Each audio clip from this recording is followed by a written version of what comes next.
मैं कुंजन साहू, अतिथि व्याख्याता, हिंदी, आदर्श महाविद्यालय लोहराकोट महासमुंद से आप सभी का स्वागत करती हूँ। इससे पहली क्लास में हम देखे थे अनुवाद का अर्थ, अनुवाद की परिभाषा, स्रोत भाषा किसे कहा जाता है, लक्ष्य भाषा किसे कहा जाता है और अनुवाद के प्रकार। आज हम देखेंगे अनुवाद का महत्व। तो निम्नलिखित आधार पर हिंदी में अनुवाद के महत्व पर प्रकाश डाला जा सकता है। सबसे पहले है भाषाओं में समीपता लाने में सहायक अनुवाद। भाषाओं में समीपता लाने में सहायक कैसे है अनुवाद, ये जानेंगे। अनुवाद दो भाषाओं में समीपता लाने का कार्य करता है। अंग्रेजी भाषा के विद्वान को अन्य भाषाओं के लोगों से संपर्क स्थापित करने हेतु अनुवाद की आवश्यकता होती है। ठीक इसी प्रकार किसी अन्य भाषा के विद्वान के लिए भी यह क्रिया अपनाई जाएगी। अनुवाद को भाषाओं का समीकरण भी कहा जाता है। मातृभाषा की शिक्षा प्रदान करते समय अनुवाद शिक्षण को उचित स्थान दिया जाता है।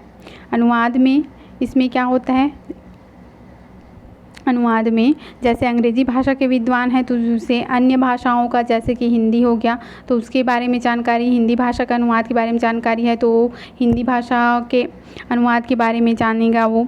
और जैसे हिंदी के विद्वान हैं तो वो अंग्रेजी भाषा के, हिंदी के विद्वान अंग्रेजी भाषा के अनुवाद का हिंदी में रूपांतरण, और हिंदी के जो विद्वान हैं वो अंग्रेजी का हिंदी में और हिंदी का अंग्रेजी में रूपांतरण कर सकता है अनुवाद के माध्यम से।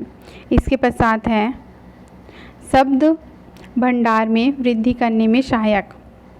इसके अंतर्गत है बच्चों को अनुवाद की शिक्षा प्रदान करने से उनका शब्द भंडार विकसित होता है। संस्कृत और अंग्रेजी भाषा के बहुत से ऐसे शब्द हैं जो हिंदी भाषा के शब्दों से मिलते जुलते हैं, जैसे कि माता, तो माता को संस्कृत में मातृ बोला जाता है, पिता को पितृ, आग को अग्नि, पानी को नीर या जल आदि शब्दों का प्रयोग किया जाता है। इन शब्दों के उच्चारण में अधिक अंतर नहीं होता, न होने की अवस्था में बच्चों का शब्द भंडार बढ़ता है और उनकी अभिव्यक्ति में भी निपुणता आती है। इसके पश्चात है तीसरे नंबर का है अनुवाद का महत्व। मातृभाषा शिक्षण को रुचिकर बनाने में सहायक। जो हमारी मातृभाषा है उसे हम कैसे अनुवाद के माध्यम से रुचिकर बना सकते हैं। अनुवाद के माध्यम से किसी भी भाषा के ज्ञान को अपनी भाषा में अनुवादित कर अर्जित किया जा सकता है। ऐसे करके बच्चों को विभिन्न भाषाओं की जानकारी अपनी मातृभाषा के माध्यम से प्रदान की जा सकती है। ऐसा करने से अध्यापक और शिक्षार्थियों के लिए शिक्षण सामग्री अत्यंत सरल और रुचिकर बन जाती है। इसके पश्चात है विभिन्न भाषाओं के साहित्य को जानने में सहायक। जो अनुवाद है वो विभिन्न भाषाओं के साहित्य है उसको हम लोग जान सकते हैं अनुवाद के माध्यम से। जैसे कि हिंदी का साहित्य है उसको अनुवाद करके, अगर कोई अंग्रेजी के साहित्यकार है वो उसका अंग्रेजी में रूपांतरण करके उसे जान सकता है। अंग्रेजी का जो साहित्य है उसका हिंदी में रूपांतरण करके हिंदी वाले हिंदी के विद्वान जान सकते हैं। देखते हैं इसमें अनुवाद प्रक्रिया के माध्यम से विभिन्न भाषाओं के साहित्य को भी जानने में सहायता मिलती है।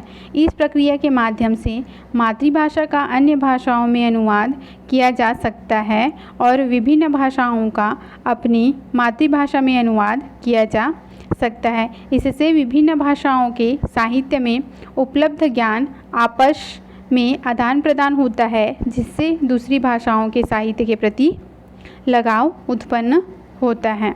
इसके पश्चात है पाँचवें नंबर का अनुवाद का महत्व।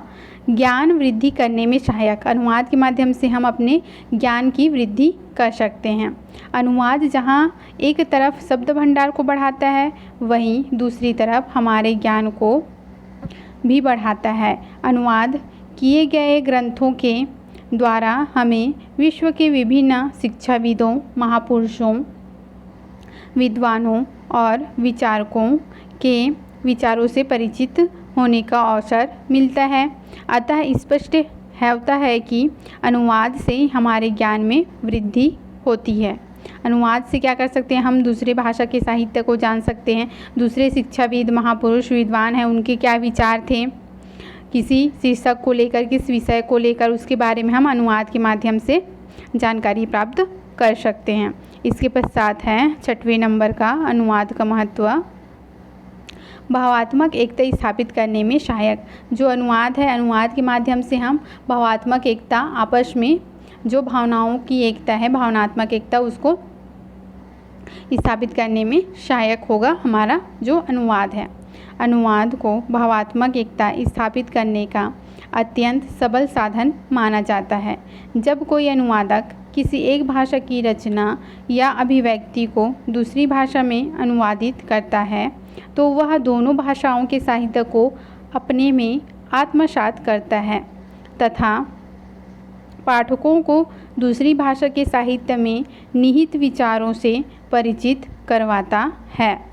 इससे दो अलग अलग भाषियों को एक दूसरे के विचारों से परिचित होने का अवसर मिलता है, जिससे संबंधों में निकटता और प्रगाढ़ता आती है।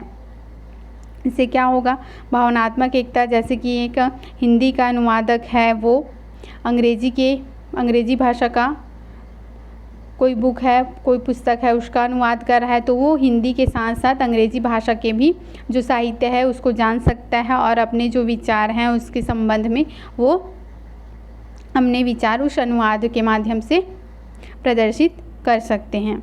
इसके पश्चात है 7वें नंबर का है अनुवाद के महत्व। विश्व एकता स्थापित करने में सहायक।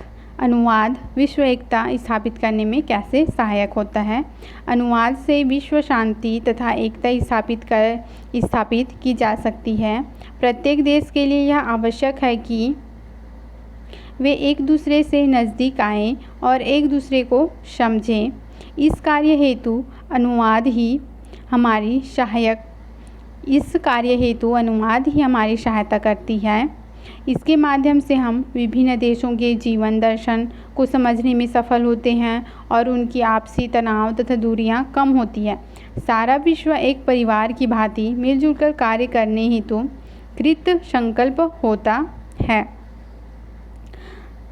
अतः जरूरी है कि हमें अपनी मातृभाषा का ज्ञान होना चाहिए, जिससे इसके साथ साथ यह भी ज़रूरी है कि हमें किसी अन्य को सीखने हेतु अनुवाद प्रक्रिया भी आनी चाहिए।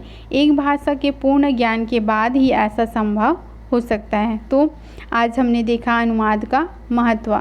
इसमें सबसे पहले है कि अनुवाद का महत्व क्या होता है, तो इसमें भाषाओं में समीपता लाने में अनुवाद सहायक है। उसके पश्चात देखिए शब्द भंडार में वृद्धि करने में सहायक है।